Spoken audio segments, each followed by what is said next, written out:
Hey, I'm Matt Hines. I'm here on DevOps TV for DevOps.com at the Does 16 show. We're joined by Joe Goldberg from BMC, who's here at the show talking about, see a t-shirt, right? Jobs as code, right? We have a little bit of a conversation before we sat down, Yes. but I'm interested. That's a pretty intriguing concept, even just looking at the words. But what does jobs as code mean to you and to BMC? Okay, so we are coming at the DevOps market from traditional ops. Control M is a solution that's been around for decades. It's probably the leading solution for enterprise job scheduling. And the jobs here mean those kind of jobs. So we're talking about application automation, how business applications run in a production environment. Traditional kind of applications like payroll and inventory and bank transfers and things of that sort. But a lot of the new applications that relate to data movement, ETL, analytics, all of those have batch components that we manage when those applications get to the data center. Traditionally, that transition to get to the data center has been largely manual and disconnected from the actual sort of automation process. So development teams develop applications, eventually they hand them over to an integration team or some kind of an operations analyst team. Usually that transition is via service request, it's not in an automated fashion, and then that operations team, believe it or not, in 2016 will manually build the flows and the jobs that will then automate and manage that application. Jobs as code is taking that process and really DevOps enabling it.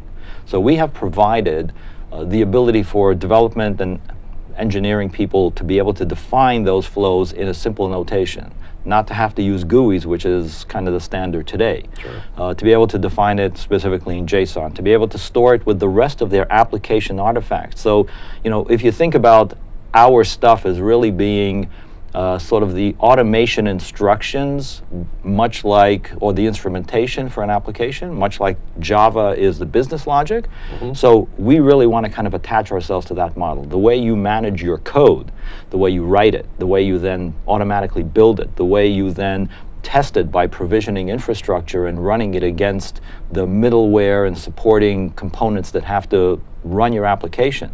We want to be able to provide all that. So that's what jobs as code does. Simple notation, the ability to store it in whatever SCM you happen to choose, the ability to then build that application in an automated fashion, instantiate infrastructure that supports testing of it, so that by the time it gets to production, that entire process can be automated in a delivery pipeline. Developers gain the benefit of being able to access our instrumentation capabilities without having to do a lot of scripting and a lot of other additional work. The entire process is fully automated. Developers have full access and control. They become familiar with the solution so that when it hits production, if they're ever called on to provide support, which of course they're going to be, they're familiar with the entire package, with all of the components, and they can really implement a true DevOps or a CI/CD process to implement the complete application, including its production instrumentation. Very cool. Yeah, I was afraid when I first saw the shirt, Jobs as Code, that you were trying to replicate Steve Jobs as code, right? Like IBM Watson, right? Like Apple might have some copyright issues with that. Yeah. No, it's really cool stuff, right? I mean, we were talking a little bit about how just so much of this work, again, is represented in terms of the sheer bulk of activity around a lot of, again, underlying applications execution, right? Mm-hmm. And that so much, again, this hasn't been automated in the past, and that it's truly an analog for infrastructure as code. Yes. Again, do you see, I mean, obviously you're here talking about it, what's the level of understanding and engagement that you're seeing among practitioners? So one of the things that has been an interesting learning process for us is that, there's this, I think, academic or hypothetical understanding of what DevOps is, and then of course there's the reality of how it's actually implemented sort of on the ground. Yes. Right? So from an academic hypothetical perspective, DevOps is kind of a equilibrium between dev and ops, and the reality is not exactly there. So from our perspective rather, it's really important to find or to build an understanding with whoever we're talking to about what we mean by ops. Right. The fact that we're talking about this target operational environment, not instrumentation for infrastructure build, although you can use it for that, but our real sweet spot is, the sort of customer-facing or externally-facing operation for the application that we are managing, and then taking it and rolling it back, being able to, seamlessly construct all of the artifacts, including this operational instrumentation, exactly the way that you would build and sort of deal with your business logic components, and take that in an automated fashion through the pipeline. So when we can establish that kind of conversation, then I think people understand exactly what we mean and what we're doing, and the fact that this is really, although it's attacking something that's been in place and existed for a very long time in a very new and novel way, and I think it's a real significant contribution to DevOps process and practice. Are you talking about DevOps within the context of, dare I say, ops?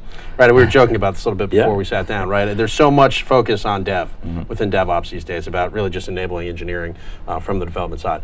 But I think we are starting to see, I've had some conversations here today about security, right? Having some conversations about other areas of operations. We're starting to see, I think that's an inflection point, for lack of a better term, that we're, 2-3 years into this conference at least, a lot more focus on true DevOps, focus on bridging, the two major components as opposed to just really enabling dev. Yeah, well, it's interesting for me as well because, so I've been with Control-M for quite a long time, but in the very near past, in the last sort of several years, we kind of entered what I would call this kind of new world of modern applications and the way organizations are approaching building and delivering them to be able to drive, I know it's overused, but their digital transformation, the need to be able to react very quickly. We started in the big data space. Big data and Hadoop are a very batch and sort of job scheduling oriented. A lot of the data movement and orchestration and processing occurs in using a tool like ours. And so we entered that market about 3 years ago. And that's when we first started seeing this shift away from the traditional silos in how applications are built and then eventually brought to market and made available. And the need to be able to compress that more effectively, to be able to deliver them more quickly, this multidisciplinary approach to everyone kind of understanding each other's roles and the relationship between dev and ops. And it's actually very exciting to see because it is this really significant shift in the market. And it's a shift in thinking and sort of traditional roles. But nevertheless, what we are seeing is that, this is something that does take time. Right. You can't, unfortunately, just sort of wave a magic wand and say somebody who's a dev person becomes automatically an ops and vice versa. It's an evolutionary process that I think will take some time. Right. It's been really interesting to watch it evolve.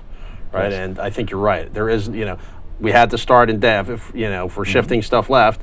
Right, inevitably, how the left side of the equation was going to deal with some of that was the first iteration, right? And now we're getting to the point where we see some maturity ongoing in terms of how the ops piece of it evolves. I'm interested, in terms of tooling. That's another thing we're talking about here this year. People are actually willing to stay, it's culture first, right? Absolutely. But tooling is a inextricable element of the entire equation as well. And I think we heard Gene talk about this, and we've heard a lot of the presentations this week from practitioners talking about, hey, we're getting to the point where tooling really is becoming a significant element of how we put this together and put practices around it. What's Control-M doing in terms of the broader tool chain ecosystem to help draw this jobs as code evolution into the broader context of DevOps? So, our first step and what we've delivered, we've actually delivered 2 versions of, we're sort of on our 3rd rev of jobs as code with our own product. But we really have talked to a lot of customers and tried to understand as best as we can, what is the DevOps process or the CI/CD kind of approach that organizations want to take, and what do they need to be able to really implement this concept of jobs as code.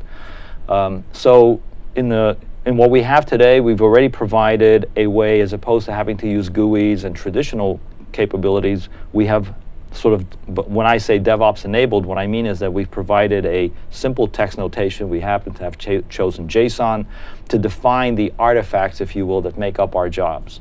You can store them in whatever code management system you happen to choose. So in designing this, we wanted to make sure that we were sort of tool chain agnostic. So whether you're using Git or SVN or TFS or whatever tool to manage, whatever build tool you're using. Again, Jenkins happens to come up in most conversations, but we don't really care if you chose Hudson or Travis or whatever you happen to choose. But you need to be able to build the application. So we provided support via REST APIs to expose our functionality in a way that you could not only build our artifacts, but then validate them and test them. Then as you move on, you need to be able to provision and build environments in an automated fashion in order to validate and really go through some reasonable testing of the solution that you have just built, including our components. So by providing those kind of APIs, you can provision. We've provided support for cloud and containerized environments so that the ways people are thinking about how they build infrastructure, we support all of those. And within those environments, you can now stand up a Control M environment that you can run your jobs and test them. And providing support for promotion and moving it through the pipeline. So we're continuing to work on that. We're continuing to try and understand what is it that makes up an effective delivery pipeline. What are the phases that have to be provided and the capabilities to support it? So one of the next things that we're working on is a richer ability to test. So if we are in fact taking a position that our artifacts are code, then we have to do all of the things that people expect to happen with code. Being able to, you can already, because it's JSON, you can construct this in any IDE or a text editor or whatever you want. But now you also, have validation as you type and support for IDEs, or at least the most popular ones. Being able to do sort of, test-driven development and say, I'm building a workflow, but I'm doing process A and then process B, but what happens if process A fails? I want to maybe do some notification or take some recovery or remediation action. How do I verify that in a TDD kind of a fashion? So, what we're really doing is continuing to understand what the expectation and requirement is for really managing code through a pipeline, and then providing as many of those capabilities to support those kind of actions. And we're trying to do it in priority sequence with customer input and to do it in an agile way as well. So that's been an important part of our own transformation, is to actually support customers in a way that they expect, as opposed to traditional vendors that say, we'll collect your information and we'll get back to you 3 years from now.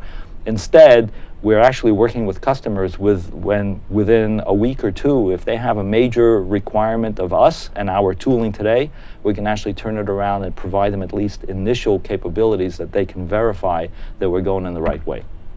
It's fascinating stuff. Just quickly, what does it look like? You talked a lot about process there. Mm-hmm. We talked a little bit about customers before we stepped in the room here. I know we probably can't name names. That's up to you, right? But again, just quickly, what does it look like in terms of the output of employing this process to a customer, right? We talked about some large financial type markets or players in those markets. Mm-hmm. And how it relates to this just huge amount of transactional execution that they have underlying the application. I mean, what is some of the context there from a customer standpoint? So you're right that unfortunately I can't name too many names. We deal with sort of global 2,000 customers, and they're always, I find it a little bit frustrating that I come to an event like this and I see many of our customers stand up on stage and talk about process, but they won't talk about our tooling. Well, it's competitive differentiation, so yes, they don't want to, yes, absolutely. But I'll suffice it to say that at least some of the presenters and some of the keynote speakers at this event are our customers and are using our tools. Very but cool. The kind of what we've been hearing is that they are able to accelerate their process of building this kind of supporting and implementing within our tool chain, or within our solution, rather within their tool chain, from hours to minutes to seconds.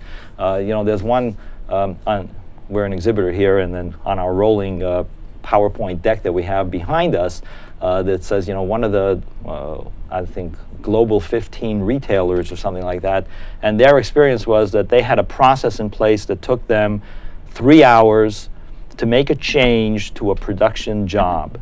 And with this new tooling, they have been able to reduce that to less than 3 minutes. Wow. So it's that kind of a dramatic difference. And it's not the actual work that has to be done. And I think that this is probably sort of the poster story for DevOps as well. It's not so much the process that has to be done that takes a long time, or the actual physical changes, but rather living within the process and the bureaucracy within the organization, which now DevOps and continuous is really collapsing and deconstructing and removing those kind of barriers, where you can now make those kind of changes in an automated fashion rather than injecting all of these kind of manual steps and hops and verifications of the past. So, there's tremendous value that companies are getting.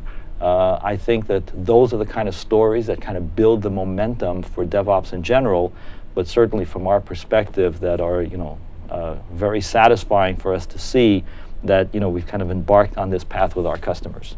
Yeah, it's really neat to talk about. We talked about reinventing the software factory. Yeah. It's a serious, production floor, shop floor,